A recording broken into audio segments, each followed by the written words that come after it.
Have you ever found yourself lying awake at night, wrestling with the nagging feeling that you're not measuring up to God's standards? Today we're diving into 7 powerful signs you're doing better than you think you are, and what I'm about to share might completely transform how you view your spiritual journey. What makes this message unique is that it challenges everything you've been told about spiritual success. While the world measures progress through achievements and milestones, God's metrics are fundamentally different. Through extensive research across biblical texts, theological studies, and real-life testimonies, I've discovered something remarkable. Many believers are actually thriving in areas they consider their weakest. As someone who has spent 2 decades studying Scripture and counseling fellow believers, I've pored over countless biblical commentaries, ancient texts, and modern theological research to bring you these insights. This isn't just theory, it's backed by biblical truth and validated through the experiences of countless believers throughout history. By the end of our time together, you'll gain 3 transformative perspectives. First, you'll understand how God actually measures your progress, and it's not what you think. Second, you'll discover concrete evidence of your spiritual growth that you might be overlooking. And third, perhaps most importantly, you'll learn how to view your journey through God's eyes rather than the world's lens.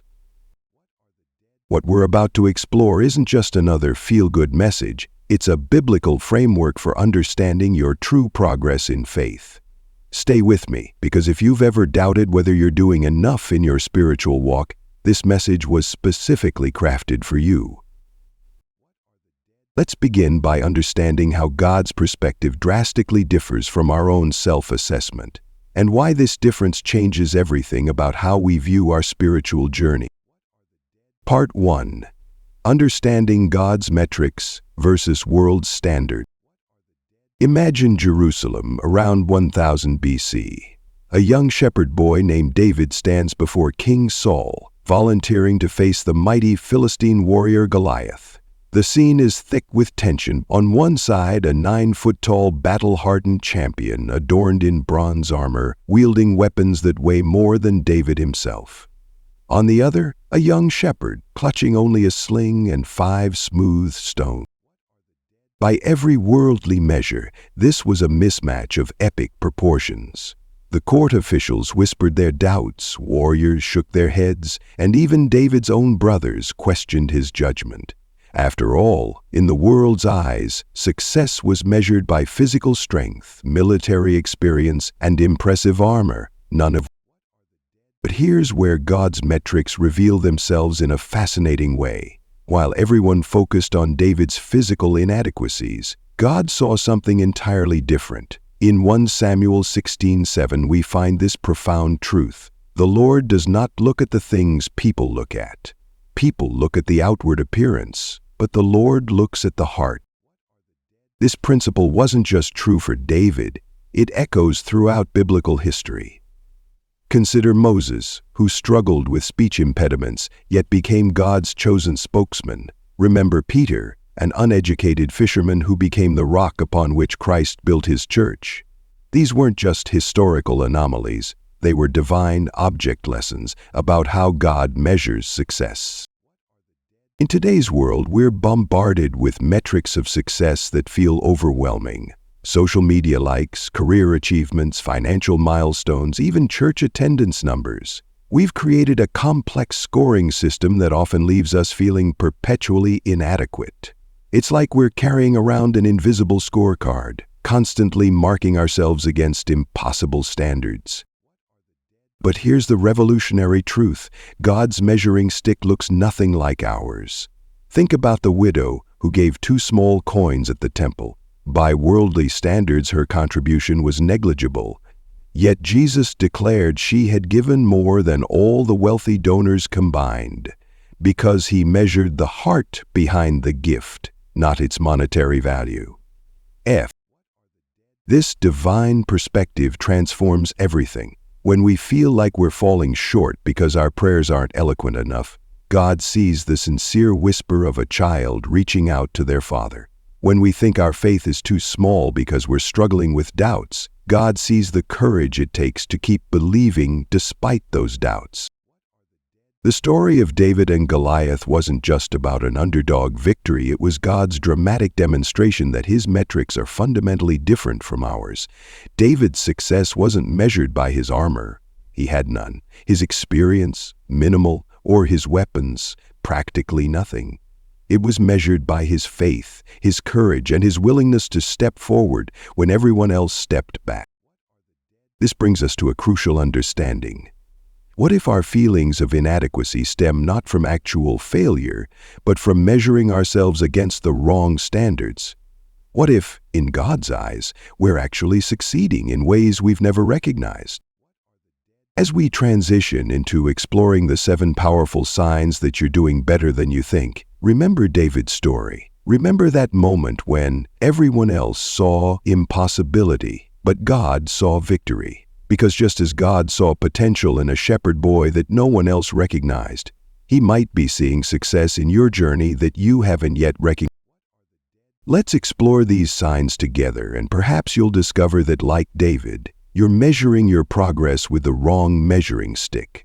After all, if God's metrics were different enough to turn a shepherd boy into a giant slayer, imagine what they might reveal about your own journey of faith. Part 2. The 7 signs. Sign 1. You have faith, even if it feels small. Let me tell you a story about faith that begins in one of the most unlikely places, a mustard seed. But before we dive into that tiny seed's profound message, let's journey back to a sweltering afternoon in ancient Galilee, where a desperate father's world was crumbling around him. Picture this. A man named Marcus, as we'll call him, had spent everything he had, consulted every healer he could find trying to cure his son's violent seizures. His boy, once full of life and laughter, now lay trapped in a body that would suddenly betray him, throwing him into fits that sometimes landed him in fire or water. The local religious leaders had offered prayers, but nothing changed. The physicians had tried their remedies, but the seizures continued. With each passing day, Marcus watched his son grow weaker, and with each failed treatment, his own hope diminished. One day, word spread through the village Jesus of Nazareth was coming. Marcus had heard whispers about this teacher, about miracles and healings, but he'd learned to be skeptical of such claims. Still, what choice did he have? This was his son. When Marcus finally reached Jesus, pushing through the crowd with his boy in his arms, he found himself face to face with Jesus' disciples. "Master," he called out, his voice trembling, "I brought my son to your disciples, but they couldn't heal him." The frustration in his voice was palpable. Another dead end, another disappointment. But then Jesus stepped forward, and what happened next would change our understanding of faith forever. "Bring the boy to me," Jesus said. Marcus watched in awe as his son was healed instantly. Later, when the disciples asked Jesus privately why they couldn't heal the boy, Jesus revealed a truth that would echo through centuries. "Because you have so little faith. Truly, I tell you, if you have faith as small as a mustard seed, you can say to this mountain, 'Move from here to there,' and it will move. Nothing will be impossible for you." Matthew 17:20. Now, let's pause here and consider what Jesus was really saying. In first-century Palestine, mustard seeds were proverbial for their tiny size, measuring just 1 to 2 millimeters in diameter. Yet from this miniature seed grew a plant that could reach heights of 8 to 12 feet, providing shelter for birds and shade for travelers. Jesus wasn't speaking theoretically. His audience knew exactly what he meant because they saw these plants every day. But here's where the story takes an unexpected turn. The Greek word used for small in this passage, oligos, doesn't just mean physically small. It also carries the meaning of brief in duration or slight in intensity. Jesus was speaking to something deeper than physical size. He was addressing the quality of faith rather than its quantity. Think about that, Father Marcus. His faith wasn't perfect, it wasn't unwavering. In fact, when he brought his son to Jesus, he cried out, "I do believe, help me overcome my unbelief." Mark 9:24. Yet that imperfect, struggling faith, that mustard seed, was enough. for Jesus to work with. This brings us to a profound truth that many miss. Your faith doesn't need to be perfect to be powerful. Just as a tiny mustard seed contains all the genetic coding necessary to become a massive plant, even your smallest acts of faith contain within them the potential for extraordinary impact. Consider this. When you whisper a prayer in the middle of the night, wondering if anyone is listening, that's a mustard seed. When you choose to trust God with your finances, even though the numbers don't add up, that's a mustard seed. When you keep showing up to church despite your doubts, that's a mustard seed. The power isn't in the size of your faith, it's in the size of your God. What makes this even more remarkable is how this principle has played out through history. Think about Moses, standing before the burning bush full of doubts and excuses. Think about Gideon, hiding in a winepress when God called him a mighty warrior. Think about Peter, stepping out of the boat with trembling legs. None of them had perfect faith, but they all had mustard seed faith, and God used them to change the world. This brings us to why you're doing better than you think. That nagging feeling that your faith isn't strong enough, that worry that you don't believe hard enough, those are actually signs that you're engaging with faith authentically. You're not settling for easy answers or superficial spirituality. You're wrestling, growing, questioning, and in doing so, you're exercising faith muscles you didn't even know you had. As we transition to our next sign, remember this. The very fact that you're concerned about your faith is evidence that you have it. Just as a mustard seed doesn't question its potential to become a great plant, you don't need to question whether your small acts of faith are enough. They are. And just as that desperate father's imperfect faith was enough for Jesus to work with, your mustard seed faith is enough for God to work with today. Speaking of God working with what we offer Him, this leads us perfectly into our next sign, how you're trying to align your life with God's will, even when it feels like you're falling short. Sign 2. You're trying to live in alignment with God's will? Let me share a powerful story that illuminates what it truly means to live in alignment with God's will. Picture Jerusalem around 1000 BC. A young shepherd boy named David stands before King Saul, volunteering to face a giant that has terrorized the Israelite army for 40 days. This wasn't just any opponent. Goliath stood nearly 10 feet tall, covered in bronze armor, wielding weapons that weighed more than David himself. The stakes couldn't have been higher. The fate of an entire nation hung in the balance. But what's fascinating isn't just David's courage, it's the journey that led him to this moment. You see, earlier that morning, David was simply running an errand for his father, delivering bread to his brothers at the battlefield. He had no grand plans of becoming a hero. He was doing what seemed mundane, following his father's instructions. Yet here's where we discover something profound about alignment with God's will. It often begins in these seemingly insignificant moments of obedience.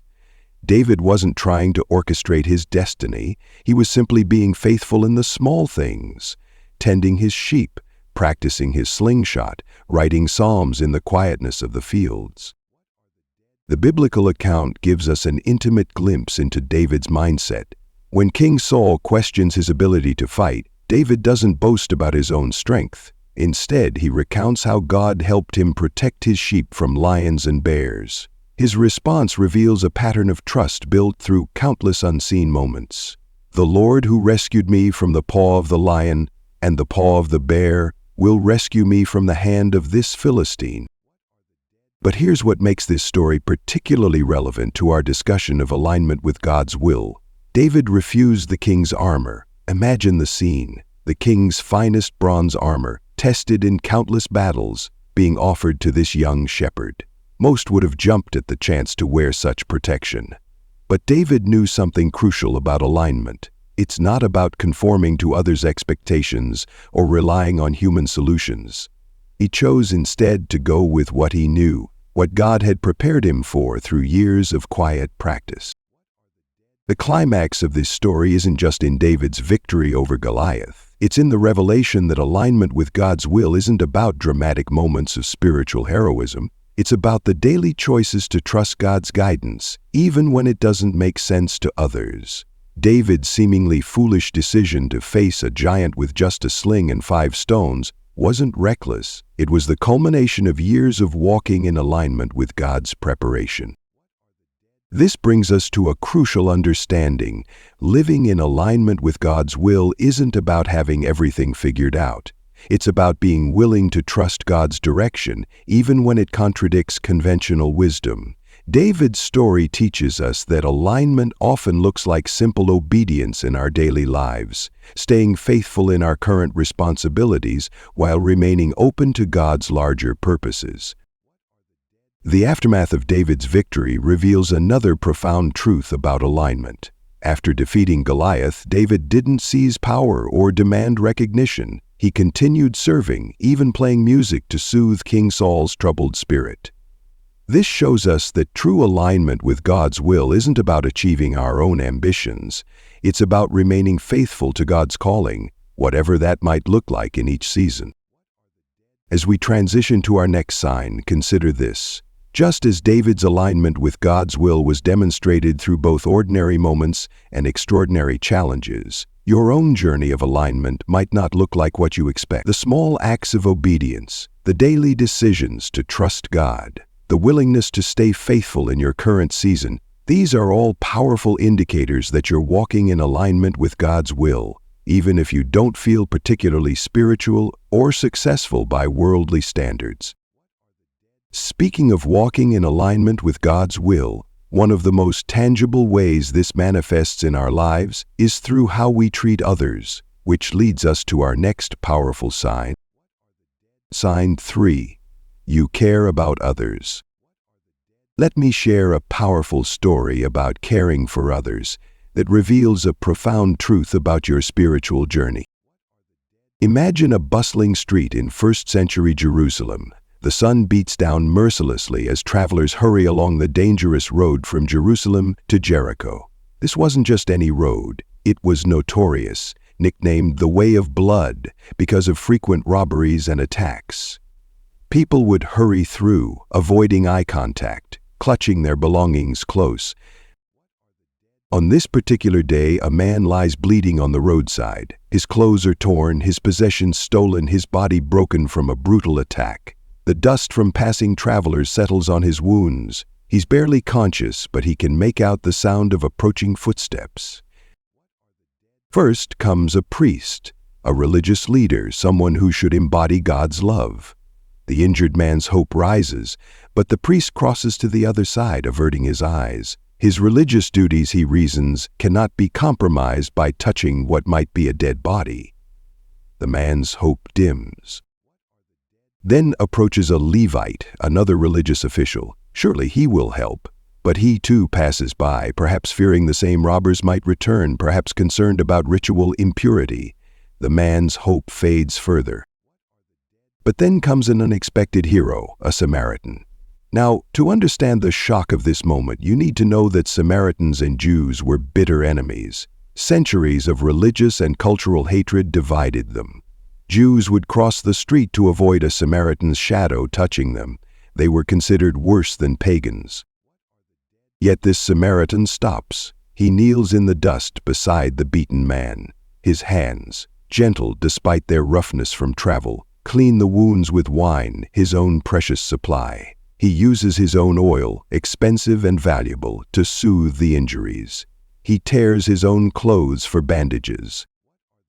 But he doesn't stop there. He lifts the injured man onto his own donkey, making himself vulnerable to the same robbers. He takes him to an inn, spends the night caring for him, and the next day pays the innkeeper generously to continue the care. Whatever more you spend, he promises, I will repay when I return. This story, known as the Good Samaritan, Luke 10:25-37, was Jesus' answer to the question, who is my neighbor? But it's more than just a moral tale about helping others. It's a mirror that reflects something profound about your own spiritual journey. You see, every time you stop to help someone, whether it's a small act like sending an encouraging text to a friend who's struggling, or a larger sacrifice like giving up your time to help a neighbor move, you're showing evidence of God's transforming work in your heart. In a world that increasingly says, look out for yourself first, choosing to care for others is countercultural. It's a sign that you're aligning with God's heart. Think about your own life. Have you ever felt the pull to help someone, even when it was inconvenient? Have you ever sacrificed your time, resources, or comfort to care for another person? These aren't just random acts of kindness, they're evidence of spiritual growth. The Samaritan in our story didn't help because he was trying to check a box on a spiritual to-do list. He helped because his heart had been transformed to see beyond cultural barriers, beyond convenience, beyond personal cost. And when you show care for others, you're demonstrating the same kind of transformation.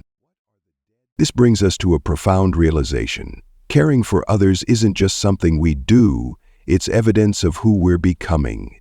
Jesus said in John 13:35, "By this everyone will know that you are my disciples, if you love one another."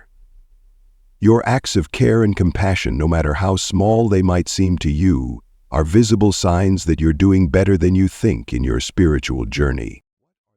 As we transition to our next sign, remember this: just as the Samaritan's unexpected compassion revealed his true character, your care for others reveals something beautiful about your spiritual growth. And speaking of growth, this leads us to our next powerful sign, one that might surprise you even more. Sign 4. You're not who you used to be. Picture Jerusalem around 35 AD. The streets are buzzing with whispers of terror about a man named Saul. His reputation precedes him, a zealous Pharisee who hunts down followers of Jesus with ruthless determination. Jewish leaders praise him as their champion against this growing Christian sect. But beneath his fierce exterior, Saul carries a burning conviction that he's serving God by persecuting these believers. The air is thick with tension as Saul strides through Jerusalem's narrow streets, armed with letters authorizing him to arrest Christians in Damascus. His sandals kick up dust as he walks, his mind focused on his mission. His previous successes in Jerusalem have only fueled his determination. He's already overseen the execution of Stephen, the first Christian martyr, and has thrown countless believers into prison. But God has other plans. On the road to Damascus, under the scorching Middle Eastern sun, everything changes. A light brighter than the midday sun blazes from heaven, dropping Saul to his knees. His companions stand speechless as a voice rings out, "Saul, Saul, why do you persecute me?" In this moment, the feared persecutor becomes the humble questioner, "Who are you, Lord?" The answer shatters his world, "I am Jesus, whom you are persecuting." Those words mark the beginning of one of the most dramatic transformations in biblical history. Saul, temporarily blinded by the encounter, is led by hand into Damascus, the very city he had intended to terrorize. For 3 days he neither eats nor drinks, wrestling with the revelation that everything he believed was wrong. Enter Ananias, a Damascus believer who receives a divine instruction to visit Saul. Imagine his fear, going to meet the man known for imprisoning people like him. Yet he obeys, and through his ministry, Saul regains his sight and receives the Holy Spirit. But the transformation doesn't end there. Saul becomes Paul, and the change is profound. The man who once pursued Christians now pursues Christ with the same intensity. The voice that once threatened now preaches grace.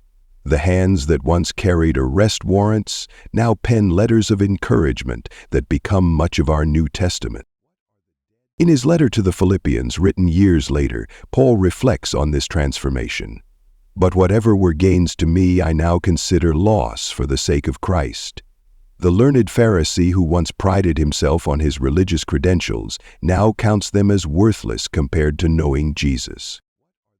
This transformation wasn't instantaneous. Even after his conversion, Paul spent years in Arabia and Damascus before beginning his ministry.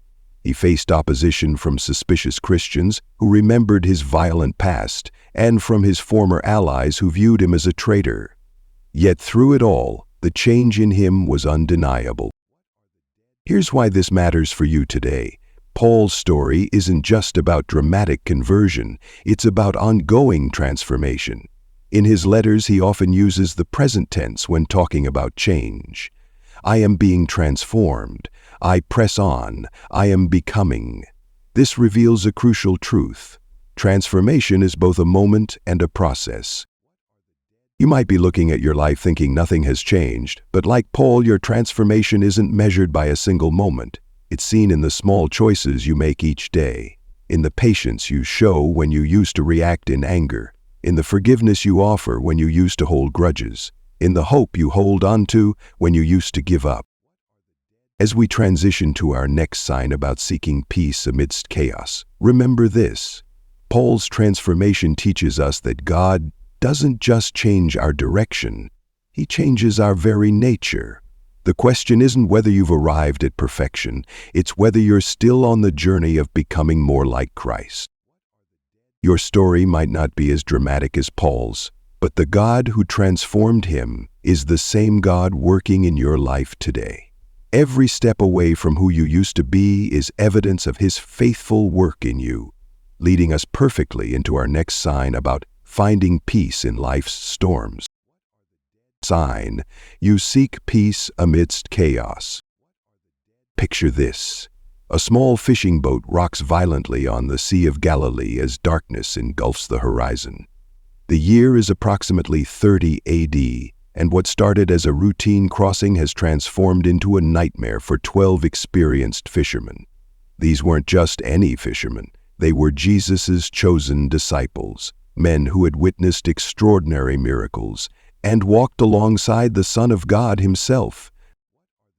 The wind howls with unprecedented fury and waves crash over the boat's sides with increasing violence. These weren't ordinary waters. The Sea of Galilee was notorious for its sudden violent storms. Surrounded by steep hills, the lake was susceptible to powerful downdrafts and squalls that could transform calm waters into a maelstrom within minutes. In the stern of the boat, seemingly oblivious to the chaos, Jesus sleeps peacefully on a cushion. The contrast is striking, complete serenity amid absolute turmoil. The disciples, despite their years of experience navigating these waters, are gripped by terror. Water is flooding the boat, and death seems imminent. Here's where the story takes an interesting turn. These men, who had witnessed Jesus heal the sick, cast out demons, and perform countless miracles, find themselves overwhelmed by fear. In their panic, they wake Jesus with words that reveal their deep internal struggle. "Teacher, don't you care if we drown?" Their question echoes the same doubts many of us face today. When life storms rage around us, whether it's financial uncertainty, relationship difficulties, health challenges, or career crises, we too might find ourselves asking, "God, don't you care?" But what happens next is extraordinary. Mark's gospel tells us that Jesus gets up, looks at the storm, and speaks three simple words: "Peace, be still." The original Greek text suggests an even more powerful command: "Be muzzled," as if speaking to a wild beast. Instantly the wind dies down and the waters become completely calm. Yet Jesus' most profound response comes in His question to the disciples. "Why are you so afraid? Do you still have no faith?" This moment reveals a crucial truth about seeking peace amid chaos. It's not about the absence of storms, but about recognizing who's in the boat with us. This biblical account parallels our modern struggles perfectly. Today we face our own storms: pandemic uncertainties, economic instability, political unrest, personal crises. Like the disciples, we might find ourselves in situations where everything seems to be falling apart. But here's the powerful truth. Seeking peace in these moments isn't about having everything under control. It's about turning to the source of peace even when things feel out of control. Consider Sarah, a modern-day example I counseled. As a single mother of 3, she faced losing her job during the pandemic while battling a serious health condition. Her world was as turbulent as that ancient Galilean storm. Yet in the midst of this chaos, she made a conscious decision to seek peace through prayer and faith. Like the disciples, she turned to God in her moment of crisis, not because she had it all figured out, but because she recognized her need for divine intervention. The transformation wasn't instantaneous, just as real storms don't typically cease immediately, but Sarah found something profound, a peace that, as Philippians 4:7 describes, transcends all understanding. Her circumstances hadn't changed yet, but her perspective had. She discovered what the disciples learned on that stormy sea. True peace isn't the absence of trouble, but the presence of God amid the trouble. This brings us to a crucial realization. If you're seeking peace in your chaos, even if you haven't found it completely, you're already demonstrating a profound truth about your spiritual journey. It's not about never feeling afraid or anxious. It's about where you turn when those feelings arrive. As we transition to our next sign, remember this. Just as Jesus didn't calm every storm his disciples faced, God doesn't promise us a life free from turbulence. Instead, he offers something far more valuable, his presence and peace in the midst of our storms. The very act of seeking this peace, of turning to God when chaos surrounds you, is a powerful sign that you're doing better than you think. And speaking of turning to God, this leads us perfectly into our next sign, one that reveals perhaps the most challenging aspect of our faith journey, the ability to forgive even when it seems impossible. 6. You're willing to forgive. Picture this. A young man stands at the edge of a deep pit, his hands trembling as he grips the coarse rope that will lower him into the darkness. The year is around 1876 BC, and the blazing Middle Eastern sun beats down on the arid landscape of Dothan. This is Joseph, the favored son of Jacob, about to experience one of the most brutal betrayals in biblical history. But let me take you back to where it all began. Joseph, gifted with prophetic dreams and his father's favor, symbolized by that famous coat of many colors, had become the target of his brother's deep-seated jealousy. Imagine being 17, blessed with divine visions, yet surrounded by 11 older brothers who despise your very existence. The tension in Jacob's household had reached its breaking point. That fateful day, Joseph's brothers saw him approaching from afar, his colorful coat a beacon against the desert landscape. "Here comes that dreamer," they sneered. What happened next would test the limits of human forgiveness. They stripped him of his beloved coat, threw him into a deep pit, and eventually sold their own flesh and blood into slavery for 20 pieces of silver, roughly equivalent to 4 months' wages at the time. But this is where the story takes an extraordinary turn. Joseph's journey through slavery and imprisonment in Egypt would span 13 years. Imagine the weight of those years. Every sunrise a reminder of his brother's betrayal, every night an opportunity to nurture bitterness. Yet something remarkable was happening in Joseph's heart. Rising from slave to become Pharaoh's right-hand man, Joseph faced a moment that would define not just his character, but our understanding of true forgiveness. During a severe famine, his brothers, the very ones who had sold him into slavery, came to Egypt seeking food. They didn't recognize the powerful Egyptian official before them as their long-lost brother. Here's the pivotal moment. Joseph held absolute power over his brothers' lives. He could have ordered their execution with a single word. The weight of 2 decades of pain, betrayal, and lost years hung in the balance. But what did he do? In one of history's most powerful acts of forgiveness, Joseph not only spared his brothers, but embraced them. Through tears that spoke of both pain and healing, he uttered these transformative words: "You intended to harm me, but God intended it for good to accomplish what is now being done, the saving of many lives." Genesis 50:20. This isn't just an ancient tale, it's a mirror reflecting our own struggles with forgiveness. Think about that person who betrayed your trust, that relationship that left deep scars, or that situation that still makes your heart race with anger. Joseph's story whispers a profound truth. Forgiveness isn't about forgetting the pain.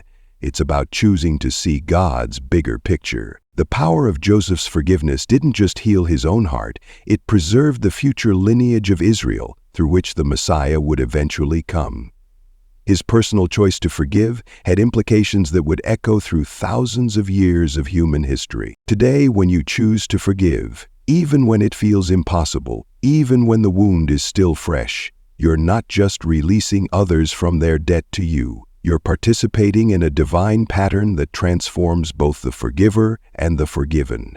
Every step toward forgiveness, no matter how small, is evidence that God's grace is working in your heart. This brings us to our next sign of spiritual growth, perseverance in faith. Because just as Joseph's forgiveness required persistent trust in God's bigger plan, your journey of faith demands a similar endurance through life's challenges. Remember, forgiveness doesn't always mean reconciliation, and it certainly doesn't mean condoning wrong actions. But when you choose to forgive, you're reflecting God's character in a way that few other actions can. You're doing better than you think, because like Joseph, you're choosing to trust God's perspective over your own right to hold on to hurt. The next time you struggle with forgiveness, remember Joseph in that moment of revelation to his brothers. Remember that your willingness to forgive, even when it feels impossible, is one of the most powerful signs that God's transformative work is alive in your heart. As we move from forgiveness to our final sign, we see how the ability to forgive connects deeply with our capacity to persevere in faith. Because just as forgiveness requires us to trust God's bigger picture, perseverance calls us to maintain that trust through every season of our journey. Sign 7. You're persevering in faith. Picture this: Jerusalem, around 586 BC. The city lies in ruins, smoke still rising from the smoldering temple. The once proud capital of God's chosen people has fallen to the Babylonians. Among the devastation stands a man named Jeremiah, known as the Weeping Prophet. For decades he had warned his people of this coming destruction, pleading with them to return to God. Now, amidst the ashes of everything he held dear, Jeremiah does something remarkable. He perseveres in his faith. But let's step back for a moment. Jeremiah's story of perseverance began long before Jerusalem's fall. As a young man, God called him to a seemingly impossible task, to prophesy to a nation that wouldn't listen. Imagine being told that your life's work would largely appear to fail, that people would mock you, imprison you, and even try to kill you. This was Jeremiah's reality. Day after day, year after year, Jeremiah stood in the streets of Jerusalem, delivering God's messages of warning and hope. The political elite ridiculed him. His own family turned against him. He was thrown into a muddy cistern and left to die. At one point, the pain became so unbearable that Jeremiah cried out, "Cursed be the day I was born." Yet even in his darkest moments, he continued to trust God. The climax of Jeremiah's story comes at Jerusalem's destruction. Picture this: the mighty Babylonian army has breached the walls. The temple, the symbol of God's presence, is being ransacked. Everything Jeremiah had warned about is happening exactly as he prophesied. But here's where the story takes an unexpected turn. In the midst of this catastrophe, while others are fleeing or despairing, Jeremiah does something that seems utterly foolish to human eyes. He buys a field. Yes, you heard that right. As Jerusalem burns, he purchases property in a land about to be conquered. Why? Because God told him to, as a symbol that one day the people would return from exile and rebuild. This act of purchasing land in a doomed city perfectly illustrates what persevering faith looks like.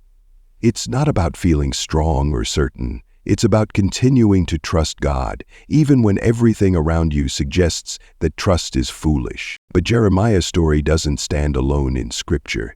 Think about Job, who lost everything, yet declared, "Though he slay me, yet will I trust him." Consider David running for his life from Saul while still composing psalms of praise. Remember Paul writing letters of joy from a prison cell. These stories reveal a profound truth about perseverance in faith. It's not about never doubting or struggling. It's about continuing to trust God despite those doubts and struggles. When Jeremiah bought that field, he probably didn't feel particularly faithful or strong, but he acted in faith anyway. This brings us to you, right now, in your own journey of faith. Perhaps you're in a season where everything seems to be falling apart. Maybe, like Jeremiah, you feel alone in your stand for God. Your perseverance might not look dramatic. It might simply be getting up each morning and choosing to pray even when you don't feel like it. It might be continuing to serve others when you're exhausted, or holding on to hope when everything seems hopeless. But here's the beautiful truth. God sees your perseverance. Just as he saw Jeremiah's faithfulness in the midst of catastrophe, he sees your continued trust in him. Every time you choose to believe despite your doubts, every time you get back up after falling, every time you take one more step forward in faith, God celebrates these moments. Remember what Galatians 6:9 promises. Let us not become weary in doing good, for at the proper time we will reap a harvest if we do not give up. This verse isn't just about persistence. It's about God's faithfulness to honor our perseverance. As we transition to our conclusion, let's consider how this truth about perseverance connects with all the other signs we've discussed. Your persevering faith isn't isolated from your journey of transformation, your willingness to forgive, or your care for others. Instead, it's the thread that weaves through all of these aspects of your spiritual life, strengthening and authenticating each one. Your continued perseverance, even when it feels small or inadequate, is perhaps the strongest sign that you're doing better than you think. Because in the end, faith isn't about never falling, it's about getting back up, just as Jeremiah did, and continuing to trust God's promises, even when they seem impossible. Part 3. The greater picture. Imagine, if you will, a master artist working on their magnum opus. Each brushstroke, while seemingly insignificant on its own, contributes to a breathtaking masterpiece. This is precisely how God works in our lives. And I'm reminded of one of the most powerful illustrations of this truth in biblical history, the story of Joseph. Picture a 17-year-old boy blessed with dreams from God but surrounded by jealous brothers. Joseph, wearing his famous coat of many colors, found himself thrown into a pit and sold into slavery. At that moment, it would have been impossible for him to see how this terrible circumstance could be part of any divine plan. Each step of his journey seemed to take him further from his dreams. Sold to Potiphar, falsely accused, imprisoned, and forgotten. But here's where the story takes an extraordinary turn. In the depths of an Egyptian prison, Joseph's gift for interpreting dreams became the very key to his eventual rise to power. Through a series of seemingly unconnected events, a baker's dream, a cupbearer's restoration, and Pharaoh's troubled nights, God was weaving together a tapestry of redemption that would save not only Joseph's family, but entire nations from famine. Consider the parallel to your own life. Those 7 signs we've discussed, they're like Joseph's individual chapters, moments that might seem disconnected or even contradictory to your perceived progress. Your small acts of faith, your attempts to align with God's will, your care for others, your transformation, your pursuit of peace, your willingness to forgive, and your perseverance. These are not isolated incidents. They're interconnected threads in God's magnificent tapestry. Remember when Joseph finally revealed himself to his brothers? In that pivotal moment, he spoke words that illuminate our entire discussion. You intended to harm me, but God intended it for good, to accomplish what is now being done, the saving of many lives. This wasn't just about personal vindication, it was about seeing the greater picture of God's plan, freed incaught you of toil. Because, in the language of Vesper's Bible, God, let me share another powerful example from more recent history. During World War II, Corrie ten Boom and her family hid Jews from the Nazis in their home in Holland. They were eventually caught and Corrie was sent to Ravensbrück concentration camp. In those dark moments, seeing any good seemed impossible. Yet, years later, Corey would travel the world, sharing a message of forgiveness and hope that has touched millions. Each horrible experience, each test of faith, each moment of perseverance, God was weaving them together for a purpose far greater than she could have imagined. This brings us to a profound truth about your journey. What appears to be setbacks, struggles, or even failures in your eyes might actually be essential pieces of God's greater plan. Think about Moses, who spent 40 years in the wilderness before leading the Exodus, or David, who waited years between his anointing and actually becoming king. These weren't periods of failure. They were periods of preparation. The 7 signs we've discussed are like coordinates on a map, each marking significant progress in your spiritual journey. Just as a cartographer needs multiple reference points to create an accurate map, these signs work together to reveal the true landscape of your spiritual growth. Your willingness to forgive might seem unrelated to your perseverance in faith, but in God's economy they are intimately connected, each strengthening and informing the other. Consider this. When architects designed the great cathedrals of Europe, workers might spend decades carving individual stones, never seeing how their work would fit into the final structure. Yet each piece was essential to the cathedral's completion. Similarly, each of these 7 signs in your life is contributing to something far greater than you can currently see. As we conclude this section, I want you to grasp this crucial truth. Your spiritual journey isn't just about personal growth. It's about your part in God's greater narrative. Every small step of faith, every struggle to forgive, every moment of perseverance is contributing to a story far bigger than yourself. Just as Joseph couldn't see the full picture from the bottom of that pit, you might not see how everything connects right now, but God does, and He's weaving together something beautiful. And as we move toward our conclusion, remember this: the same God who transformed Joseph's pit into a palace, who used Corey's suffering to bring healing to thousands, is actively at work in your life.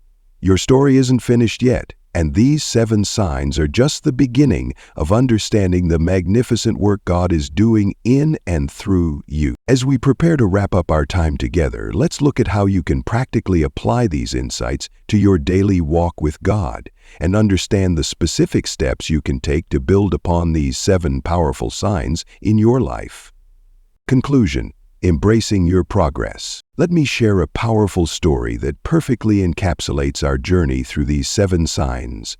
A story that begins in one of history's darkest moments and reveals an extraordinary truth about God's perspective on our progress. In 1943, in the depths of World War II, a young Dutch woman named Corrie ten Boom faced an impossible situation. Her family had been hiding Jews from the Nazis, and one day their secret was discovered. As the Gestapo stormed their home, Corrie felt like a complete failure. Everything they'd built, their entire mission of protection, seemed to crumble in an instant. In that moment of capture, Corrie believed she had failed God entirely. She was transferred to Ravensbrück concentration camp, where every day brought new horrors. In her memoir, she describes lying awake at night, questioning everything: her faith, her choices, her worth. Much like many of us today, she measured her success by what she could see. Their mission had been discovered, people had been captured, and she was powerless to help anyone anymore. But here's where God's perspective began to shine through the darkness. In those seemingly hopeless moments, Corrie started noticing small miracles. Her Bible, smuggled into the camp against all odds, became a source of hope for countless women. Her sister Betsy's unwavering faith, even in the face of death, demonstrated the power of perseverance. Even in humanity's darkest hour, Corrie found herself exhibiting the very signs we've discussed today: faith as small as a mustard seed, alignment with God's will through obedience, care for others in the midst of personal suffering, transformation through trial, seeking peace in chaos, learning to forgive the unforgivable, and perseverance against all odds. Years later, after her miraculous release, Corrie discovered something extraordinary. Her story, which she had viewed as a failure, had become a testament to God's faithfulness that would inspire millions. The very experiences she had considered her greatest shortcomings became the foundation of a worldwide ministry of healing and reconciliation. This brings us to a profound biblical parallel, the story of Joseph in Genesis. Remember how Joseph was sold into slavery by his own brothers? For years, he must have questioned every step of his journey. Slavery, false accusations, imprisonment, each step seemed like a failure, a step backward. Yet Genesis 50:20 reveals the stunning truth. You intended to harm me, but God intended it for good to accomplish what is now being done, the saving of many lives. Think about that for a moment. While Joseph was lying in a prison cell feeling like a failure, God was orchestrating one of the most remarkable success stories in biblical history. Just as he did with Joseph, just as he did with Corey, God is doing with you right now. This is where our journey through these 7 signs comes full circle. You see, like Corey and Joseph, you might be measuring your progress by what you can see in the moment, the apparent failures, the setbacks, the unmet expectations. But God, operating on a completely different timeline and with a vastly different perspective, sees the full tapestry of your life unfolding exactly as it should. When we reach our hope, we see the landscapes changing beneath us. We see the destiny shaping, so we can rely on God's hope. Each of the 7 signs we've explored, your faith, your alignment with God's will, your care for others, your transformation, your pursuit of peace, your willingness to forgive, and your perseverance, they're not just random markers. They're divine fingerprints. Evidence of God's active work in your life, just as they were in Corey's life and Joseph's journey. As we conclude our time together, I want you to understand something crucial. Your story isn't over. Like Corey in that concentration camp, like Joseph in that prison cell, you're in the middle of your chapter. The very things you consider failures might be God's stepping stones to your greatest purpose. This is why examining these 7 signs is so vital. They remind us that God's measure of progress looks nothing like our human metrics. While we look for grand achievements, God celebrates the small steps of faith. While we demand instant transformation, God delights in gradual growth. While we focus on our failures, God sees our faithfulness. Remember, Corey ten Boom's greatest impact came not from her successes, but from what she considered her failures. Joseph's position as second in command of Egypt came not despite his imprisonment, but because of it. Your story, with all its perceived setbacks and struggles, is being written by the same author. As we bring this message to a close, I challenge you to look at your journey through new eyes, God's eyes. See how these 7 signs are manifesting in your life, not as a measure of your success, but as evidence of God's faithful work in you. You're not just doing better than you think. You're exactly where God needs you to be for His purpose to unfold in your life. And that, beloved, is the greatest success story of all. This isn't just the end of our discussion, it's the beginning of your new perspective. As you move forward from here, carry these truths with you. Let them transform how you view your progress, your purpose, and your path.